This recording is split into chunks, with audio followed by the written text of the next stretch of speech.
మిథునతో విజయ్ అలా అన్నాడు కానీ అతని దగ్గర ఎలాంటి ప్లాన్ లేదు. ఒక జ్యువెలరీ షాప్ ముందు నిలబడ్డాడు.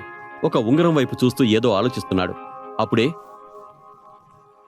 ఏయ్, ఏంటలా చూస్తున్నావు? ఇక్కడ ప్రతి జ్యువెలరీ 5 లక్షల నుంచి స్టార్ట్ అవుతుంది తెలుసా? చూస్తున్నాను. చూడ్డానికి కూడా డబ్బులు కావాలా? అవునా? అయితే కొట్టడానికి కూడా డబ్బులు అవసరం లేదు. అర్థమైందా? ఓ ఇక్కడి నుంచే. గార్డు ఏమాత్రం ఆలోచించకుండా విజయ్ను నెట్టేశాడు. ఓ